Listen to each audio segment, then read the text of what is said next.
The Discipline Switch. Reprogram Yourself for Unstoppable Action. Written by Ronnie Rowland. Published by Growth Literacy Lounge. Most people know what to do, but they still don't do it. They scroll, they wait, they talk about potential, but when it's time to move, they freeze. Not because they're weak, not because they're lazy, but because they're wired for comfort. And comfort, left unchecked, kills progress. This book is not about motivation. It's not about getting inspired to change your life. It's about flipping the switch inside you that takes discipline from something you force to something you become. It's about reprogramming your instincts. Because the truth is, your current habits aren't just habits. They're commands.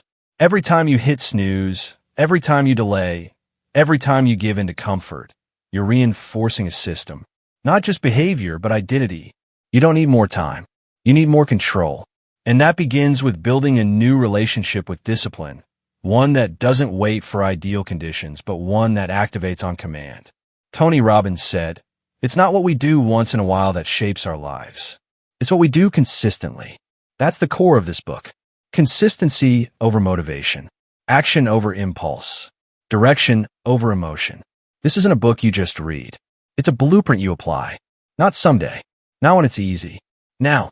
The switch is already inside you. You just haven't flipped it yet. Let's change that. Chapter 1.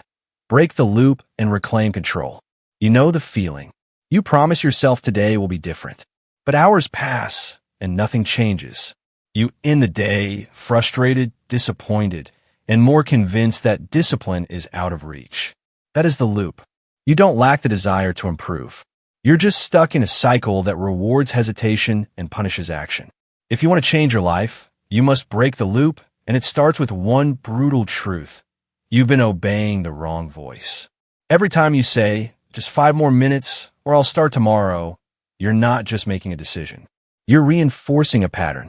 That pattern has trained your mind to associate comfort with safety and action with resistance.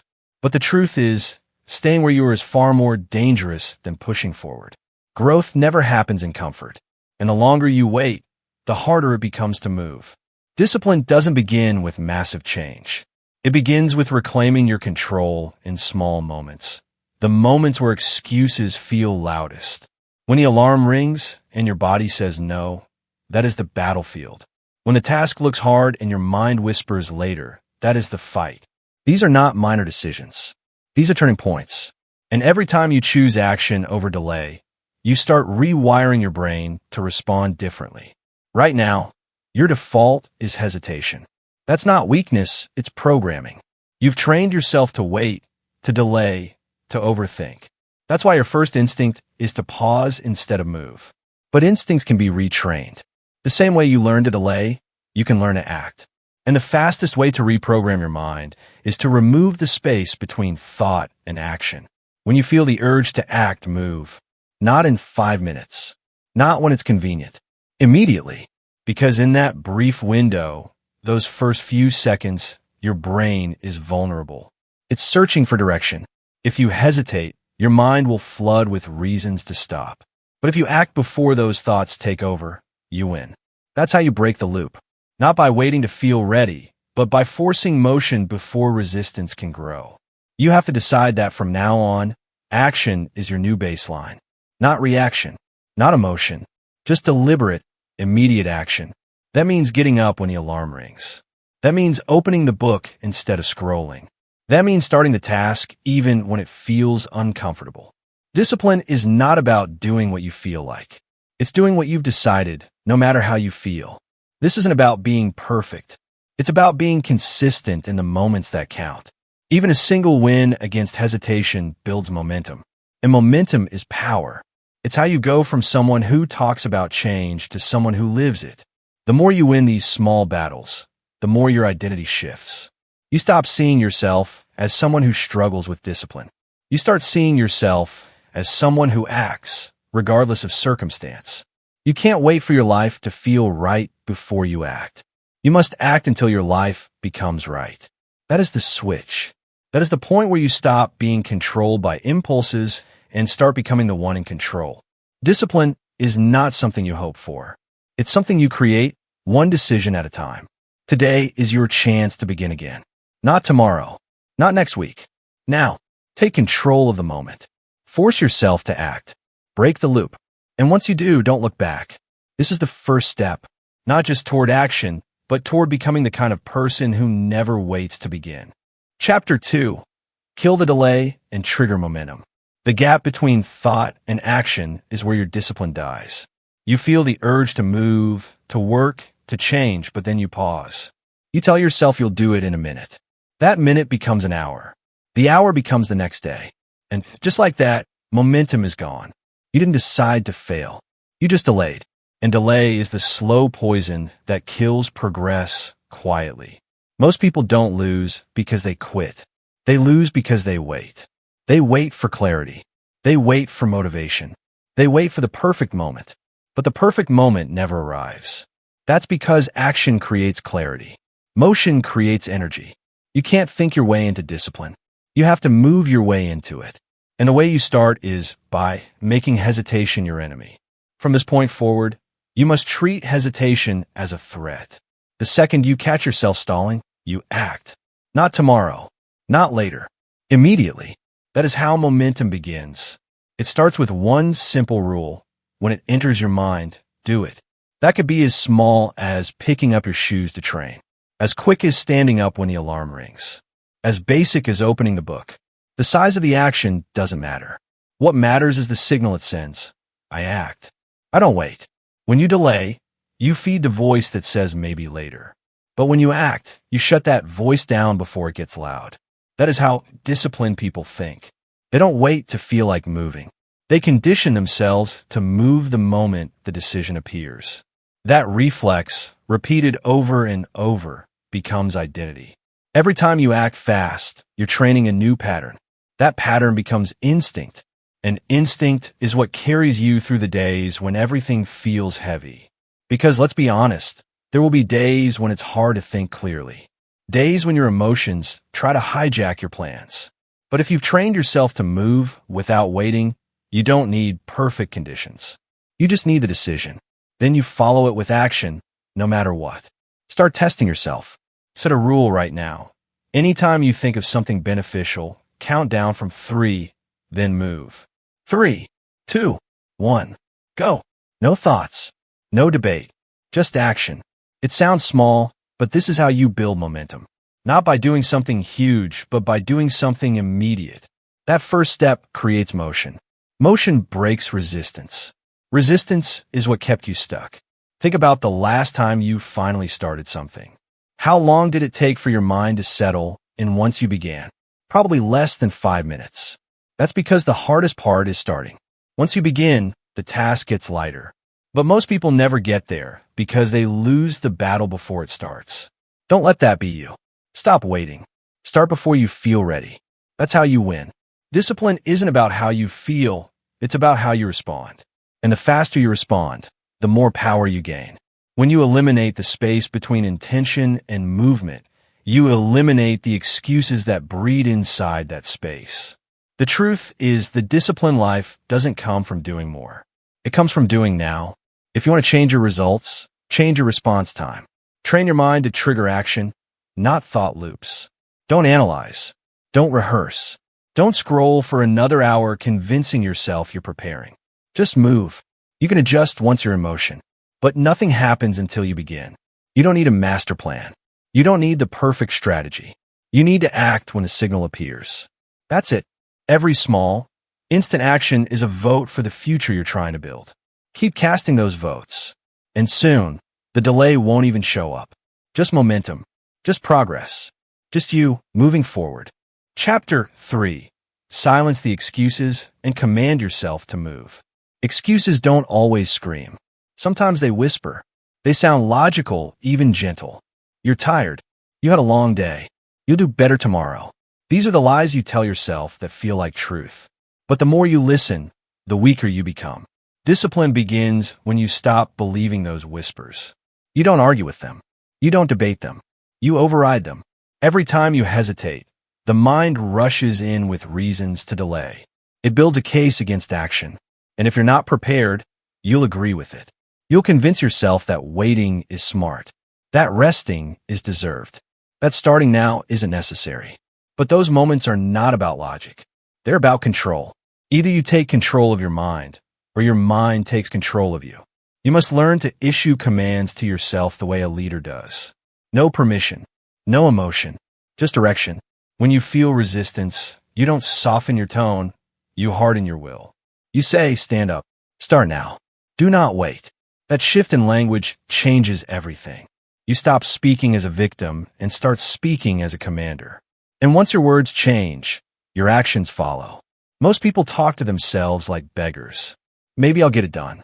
Hopefully I find the motivation. But hope is not a strategy. If you want to build discipline, you speak with certainty. Not wishful tones, but deliberate orders.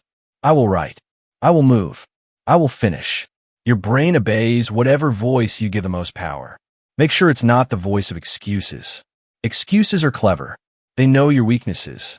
They tailor themselves to sound convincing. When you're overwhelmed, they say you need a break. When you're afraid, they say you should wait. But here's the truth. Every excuse, no matter how polite it sounds, is a trap. It's designed to protect your comfort, not your potential. And the more you give in, the more control you lose. You're not here to feel better in the moment.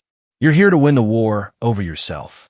And that war is fought in silence, in the quiet decisions where no one is watching. That's where the voice of excuses shows up loudest. And that's where you must be strongest. When the comfort starts whispering, you shut it down. You replace the thought immediately. I'm tired becomes I move anyway. I don't feel like it becomes that's exactly why I must. You have to train your mind like a soldier trains his body. Not for when conditions are perfect, but for when everything feels stacked against you. Discipline is not proven on easy days. It's proven when the voice in your head gives you every reason to quit, and you move anyway. That is the line most people never cross. They listen instead of lead. From this point forward, refuse to tolerate weak language in your own mind. If you catch yourself making excuses, correct it instantly. Speak power. Speak movement. Speak decisions. I will. That's your default now. Not I'll try. Not maybe. Just clear, sharp, firm direction. You're not soft. You're not helpless. You're in control. But control must be practiced. And the first practice is changing the way you speak to yourself. Discipline grows when you become your own commander. The one voice that never wavers. The one voice that demands movement. When you begin using your words as commands, something shifts. You stop waiting for the feeling to act. You act, and the feeling follows. You begin to trust yourself. Because you're no longer negotiating. You're no longer asking. You're leading. And that is the turning point. You will never escape the voice of excuses. But you can drown it out. With action. With repetition. With commands that leave no space for weakness. Speak with power. Move with certainty. And never again give your future away to a voice that only wants you to stay the same. Chapter 4. Train the feeling out of it. You've spent too long letting feelings decide your future. If you feel tired, you slow down. If you feel unmotivated, you wait. If you feel stressed, you retreat. That pattern might feel normal, but it's the exact reason you're stuck. Discipline doesn't care how you feel. And if you want real change, you have to stop letting emotion run your life. Most people believe the lie that action must follow emotion, that you need to feel right before you move. But action does not come from feeling, it comes from choice. And the more often you act without emotion's permission, the weaker its grip becomes. Discipline is built by removing feelings from the process. You act because it must be done. That's it. There will always be days when you're tired, when you're bored, when you're uncertain. You can't erase those feelings, but you can strip them of their power. And the way you do that is simple. Move anyway. Don't check in with your mood. Don't negotiate with your mind. Just do the work. Discipline doesn't start with comfort. It starts with command. You have to see feelings for what they really are, temporary noise. They rise and fall. They come and go. If you let them lead, your actions will follow a pattern of chaos. But if you ignore them and move, you create structure. You show yourself that discipline is a decision, not a reaction. That decision, repeated daily, rewires everything. It starts with language. Stop saying, I don't feel like it. That sentence is permission for weakness. Replace it with its time. When the alarm rings, don't think about sleep. Just stand up. When the task appears, don't analyze how hard it feels. Just begin. If you let your brain vote, it will always choose comfort. That's why you must remove the vote. Every time you act while feeling resistance, you build proof. You show yourself that emotions don't control you. That proof becomes belief, and belief becomes strength. Most people never build that because they wait to get in the mood. But the mood never comes, or when it does, it leaves quickly, and you're right back where you started, waiting again. Train yourself to act like a machine when it matters most. Not robotic, not cold, just focused. You see the task. You execute. You don't need fireworks. You don't need the perfect playlist. You just need the decision. That's what separates the consistent from the inconsistent. One acts with emotion. The other acts with intent. Understand this. Feelings are not enemies, but they are unreliable allies. They'll support you one day and abandon you the next. But discipline, real discipline, is stable. It doesn't care if you're tired or unmotivated. It just does what's necessary. That's the identity you must build. The one that says, I move no matter what. Start practicing this with something small. When you feel the urge to delay, catch it. Pause. Then act anyway.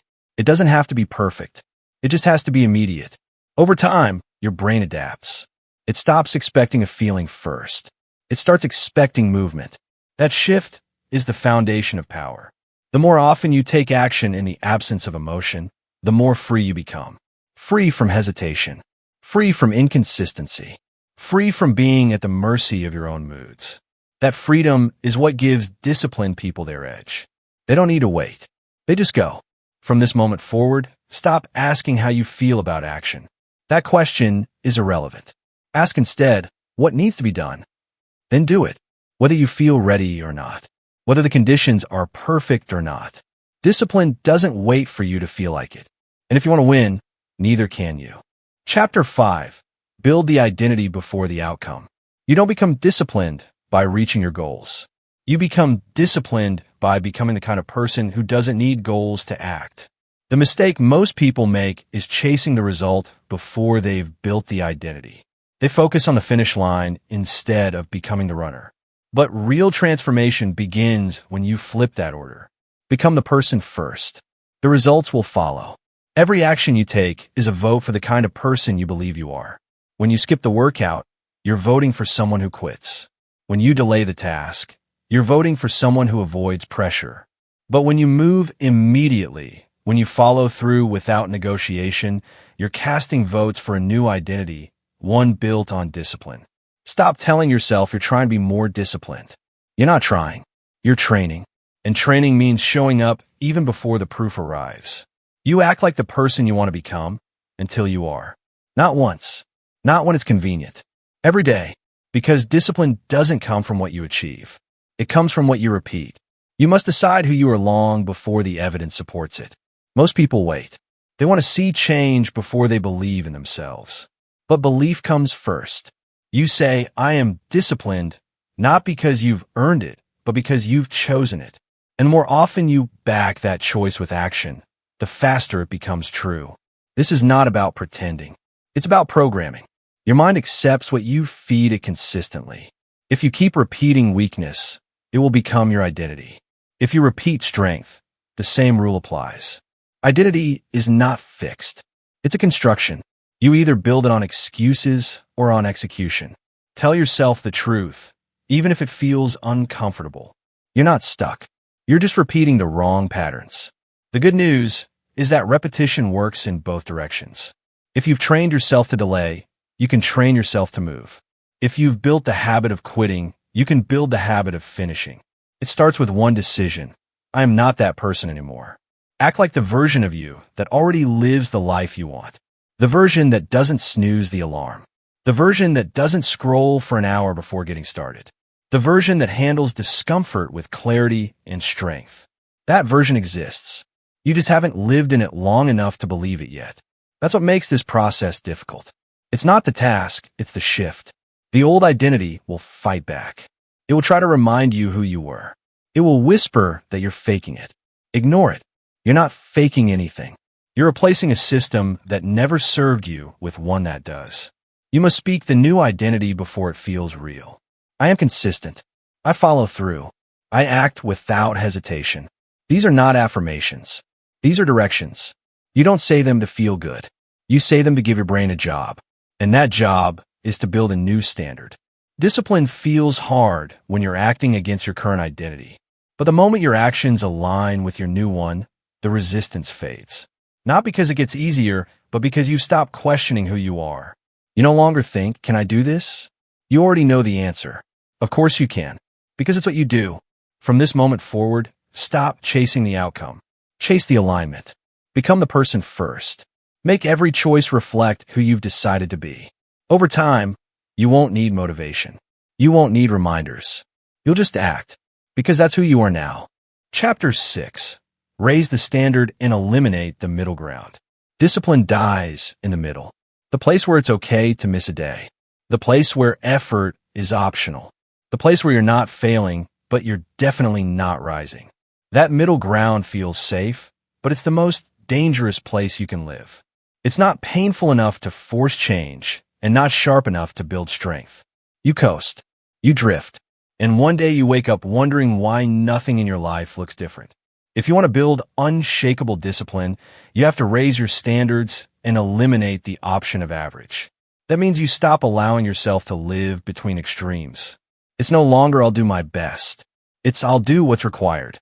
You don't aim to improve when it's convenient. You aim to improve because your standard no longer allows comfort to dictate your behavior. You've been living with too many escape routes.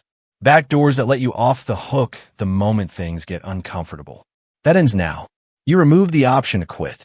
You remove the option to wait. You remove the option to decide later. Discipline isn't about doing what you feel like. It's about having no choice but to rise. When your standards rise, your excuses lose power. The same justification that used to convince you suddenly sounds weak. You can't say I'm tired when a new standard is, I show up regardless. You can't say I'll do it tomorrow when the new standard is I finish today. That level of thinking cuts through the noise. You're no longer available for anything beneath your potential. But here's the truth. You won't feel like you're ready for higher standards. That's why most people stay where they are.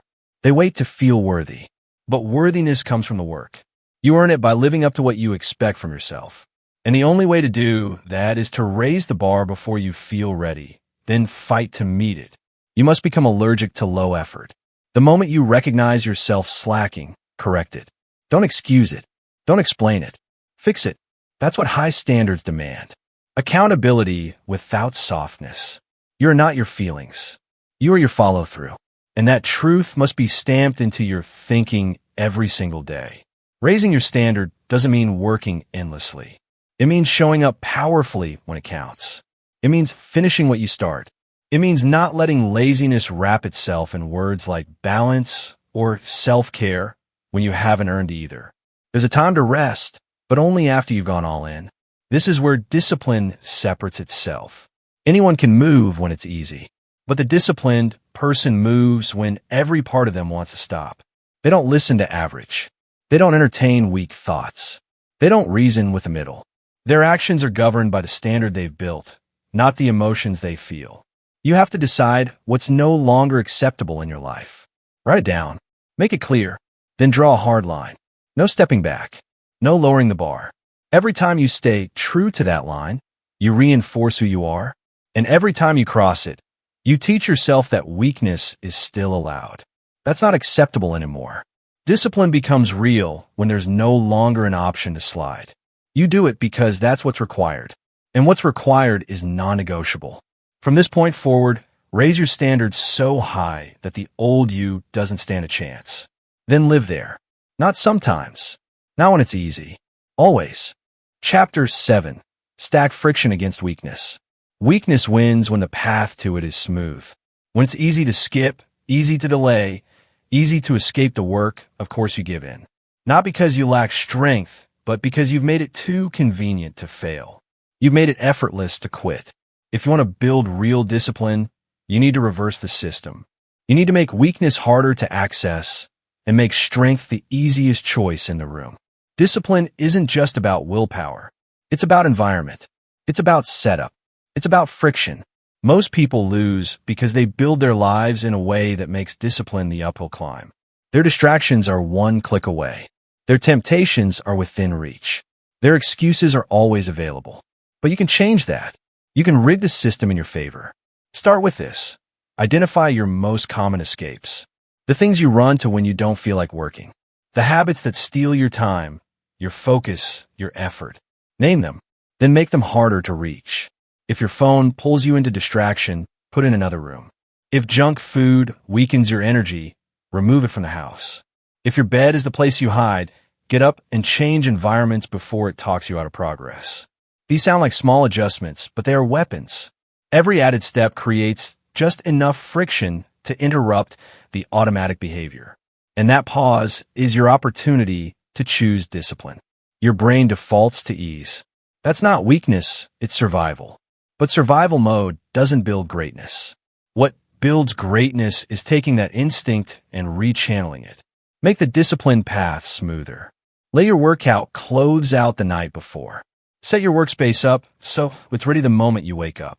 Automate what supports your goals. The fewer decisions you leave to chance, the more likely you are to follow through. This is what the disciplined understand. They don't leave discipline to emotion. They remove the friction from the good behaviors and increase it on the bad ones. That way, even on days when motivation is dead and the mind is full of resistance, the system still carries them. They've built an environment that protects their purpose. Most people never do this. They rely entirely on trying harder. But trying harder fails when the path to laziness is always open.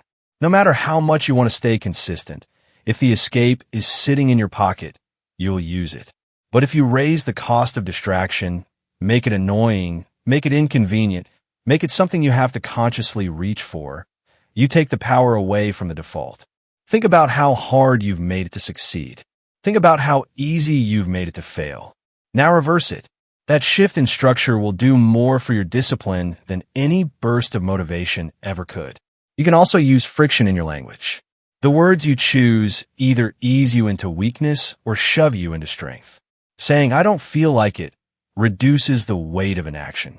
But saying, "If I don't act now, I'm training failure," makes quitting uncomfortable.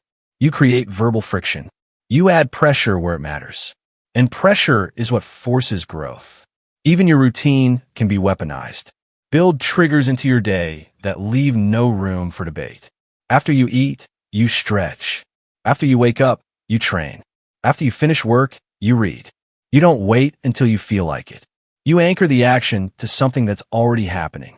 That removes decision fatigue. That removes delay. You don't ask if, only when. This is the game of discipline. You don't just fight the behavior. You out-engineer it. You set traps for laziness. You build guardrails against your old self. And you make it so annoying to quit that following through becomes the easy option. Friction is leverage. And if you use it right, it removes the need for constant willpower. Because eventually, you don't have to keep pushing. The system pushes you. The structure becomes your strength. You wake up surrounded by cues that move you forward and barriers that hold you back from weakness. That's the goal. Build a life where doing the right thing becomes automatic and doing the wrong thing becomes exhausting. Make discipline the default. Make failure frustrating. Then watch how fast everything changes. Chapter 8. When the moment, not the day. Discipline doesn't ask you to conquer the entire day. It asks you to win the next moment. That's it.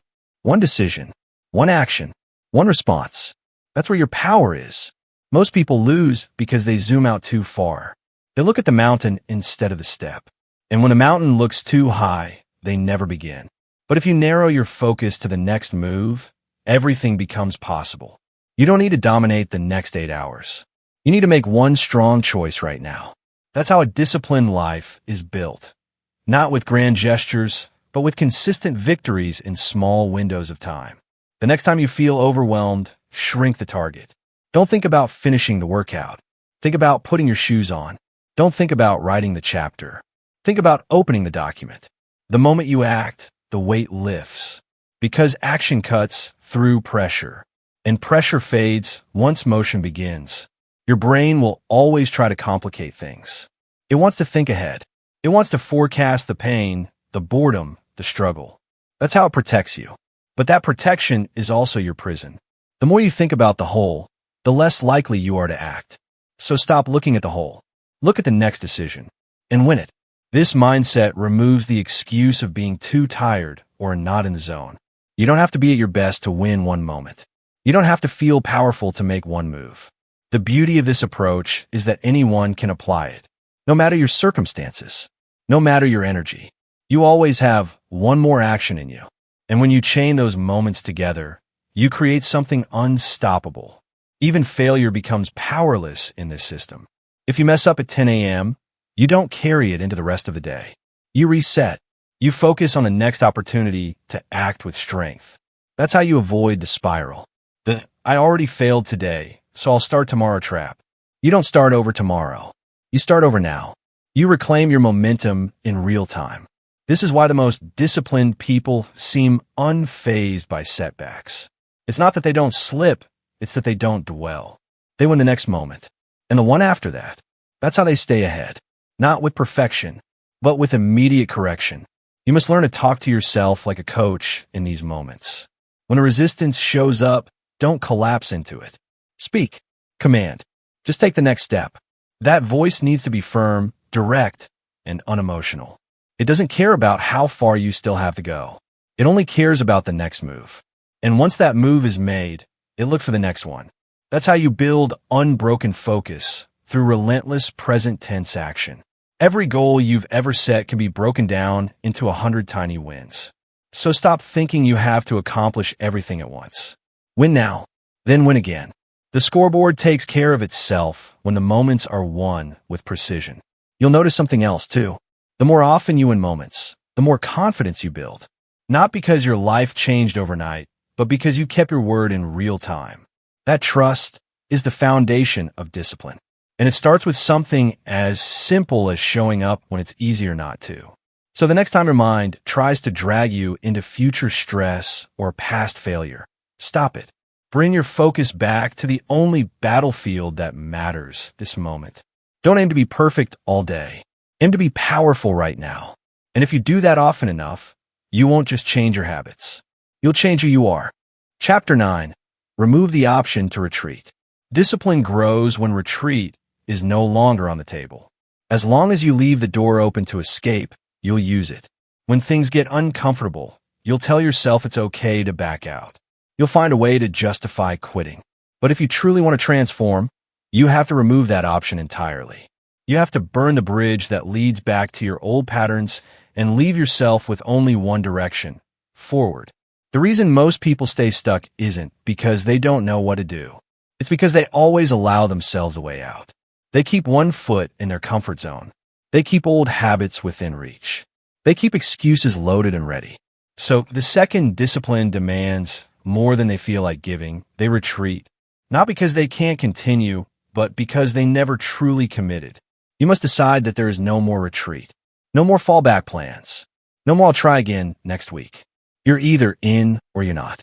And once you're in, you stay in, no matter how uncomfortable it gets. That kind of commitment doesn't just change your behavior. It changes your identity. You stop negotiating. You stop entertaining the voice that says maybe later. You stop playing both sides. You become the person who follows through, no matter what. Think about the last time you broke a promise to yourself. How easy was it? How quickly did you justify it? That's what happens when retreat is an option. You get good at explaining why you quit instead of getting better at refusing to quit. And over time, that becomes your habit. You feel resistance and you default to escape. That pattern becomes your identity. And that identity keeps you small. The fix is not more motivation. It's removal. You don't need to add anything. You need to subtract the pathways that lead backward. If social media is your escape, delete the apps. If your bed is where you hide, get up and get out of that room. If your friends pull you away from your goals, step back from those relationships. You're not weak for struggling, but you are responsible for creating an environment where discipline is non-negotiable. When retreat is no longer an option, the pressure changes. You stop asking, how do I feel about this? and starts saying, "What needs to be done?" That question doesn't leave space for delay. It doesn't care about comfort. It only leads to execution. And the more you execute, the more you prove to yourself that you don't need an escape route anymore. This is how high performers live. They commit fully. They eliminate excuses in advance. They put themselves in positions where action is the only path. That's why they succeed. Not because they're special, but because they refuse to retreat. They train themselves to find a way forward, not a way out. This mindset doesn't mean you won't struggle. It means you won't surrender. You might stumble, but you get up without hesitation. You might fall short, but you don't wait for the perfect conditions to try again. You're not hoping to feel ready. You're moving because the mission doesn't allow delay. If you want to test yourself, try this. Pick one thing you've been avoiding and remove every exit. Set a deadline. Tell someone. Make it public. Make it real. And do not allow yourself the option to walk away. Watch how much sharper your focus becomes. Watch how much stronger your follow-through gets. That's the power of commitment without retreat. From this point on, build your discipline on final decisions. Not wishes. Not preferences. Decisions. Once made, they don't get reopened. They don't get questioned. They get executed. That's how the old version of you dies. That's how the new one takes over. Not by talking about change, but by removing every way back to who you used to be. Chapter 10. Make it boring and never miss twice.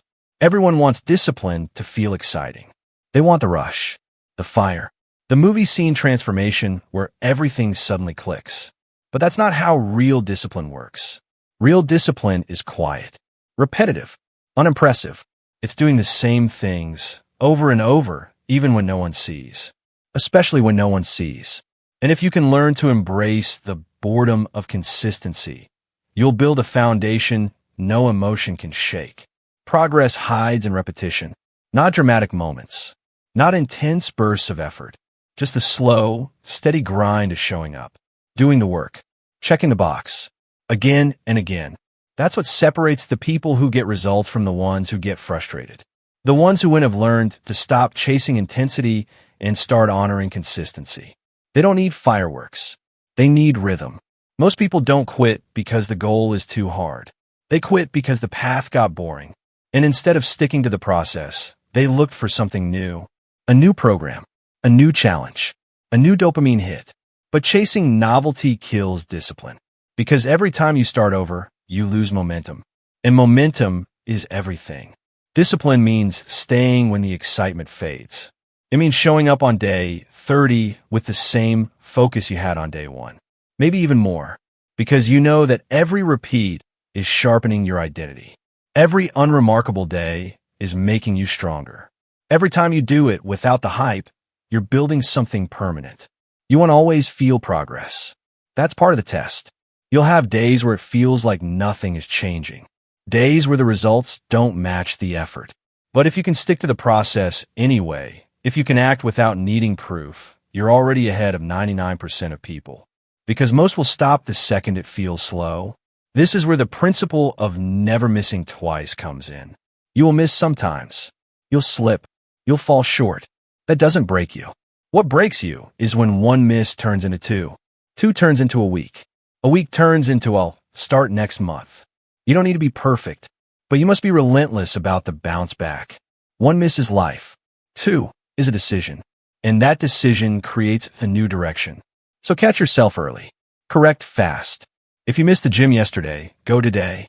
If you skipped the reading, open the book now. Don't wait for the mood to return. Don't wait for the stars to align.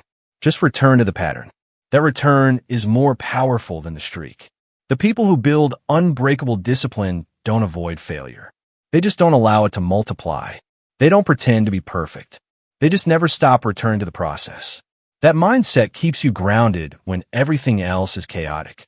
It gives you a center, a structure, a way to move forward even when the emotions say stop. You must also protect the boring habits.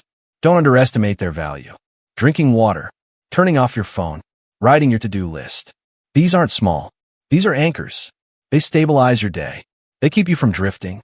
And over time, they create compounding progress. But only if you're disciplined enough to do them without needing a reason. Discipline is what you do when no one is watching, when no one is clapping, when no one is reminding you why you started. Can you still execute then? Can you still follow through when it's just you, the silence, and the task? That's the test. That's where the real work begins. So from this point forward, embrace the boredom. Don't resent it. Welcome it. Because boredom is the price of greatness. Anyone can start with excitement, but only the committed can keep going without it. Only the disciplined can fall in love with the process itself. The rest? They'll keep looking for the next spark, and they'll never build anything that lasts. Make your habits so consistent they become invisible, so ingrained they don't require a decision, so automatic that skipping them feels wrong. That's how you turn discipline into identity. Not with a single breakthrough, but with thousands of boring reps done when nobody cared except you. Miss a day? Fine. But never miss two. Stay close to the work. Stay close to the pattern. Show up again, and again, and again. That's how real change happens. Quiet, consistent, unshakable. Chapter 11. Starve the noise and feed the focus. You can't build discipline in chaos. You can't build clarity in noise. If your attention is scattered, your actions will be too. Focus is not just helpful, it's essential. Every distraction you allow chips away at your ability to follow through. Every time you shift your gaze, you weaken your grip. If you want to build discipline that lasts, you have to start by starving the noise. Noise comes in many forms. Notifications, scrolling, endless content, opinions from people who don't live your life. It pretends to be harmless, even helpful. But noise doesn't just waste time, it reshapes your mind. It makes it harder to sit still, harder to think, harder to stay with something when it's not immediately stimulating. And that's the real danger. Not the time you lose, but the tolerance you build for distraction. The disciplined mind is a focused mind. Not a perfect one. Not one that never slips. But one that notices the slip and comes back quickly. You don't need to delete the world. You just need to stop letting it dictate your attention. If your phone owns your focus, you don't. If your environment constantly pulls at your mind, you're training yourself to be reactive. And reactivity is the enemy of discipline. Focus is a choice. And like any choice, it needs reinforcement. Every time you sit with one task, one page, one idea, you train strength. Not just mental strength, but emotional control. Because staying focused means being okay with boredom. Being okay with not knowing what else is happening. Being okay with missing out. That's where most people fold. They can't bear the silence. But in that silence, power is built. You don't need a perfect routine to be focused. You need boundaries. Set them. Guard them. If your mornings matter, protect them like your life depends on it. If your time of work is from 9 to noon, let nothing touch it. The world will always offer more noise. More options. More things to check. Say no. You can't build something meaningful if you keep letting your attention be stolen. Most of what steals your focus is irrelevant to your goals. But you consume it anyway. Out of habit. Out of fear. Out of the need to stay in the loop. But loops don't lead forward. They keep you stuck. Refreshing. Checking. Clicking. Every loop is a mental leash. Break it. Not once. Every day. You'll feel withdrawal when you pull away from the noise. That's how you know it mattered. That itch to check, that twitch of boredom, that's your training ground. Sit in it. Don't escape it. Let burn. Every time you resist the urge to distract yourself, you reinforce discipline. Every time you stay with the moment, you reclaim your attention. Focus is your superpower, and the world is built to rob you of it. So you have to protect it with intention. Give your energy to fewer things, and go all in on them. That's how depth is built. That's how mastery is formed. Shallow effort scattered across dozens of tasks won't create anything you're proud of. Focused effort, poured into something meaningful, will. From this point on, treat your attention like currency. Spend it wisely. Spend it on actions that move you forward, on thoughts that build strength, on habits that build identity. Everything else is noise. And noise, no matter how entertaining, will always cost you your edge. Starve it. Feed your focus. And let the world wonder how you moved so far, so fast, while they were still scrolling. Take care and be well.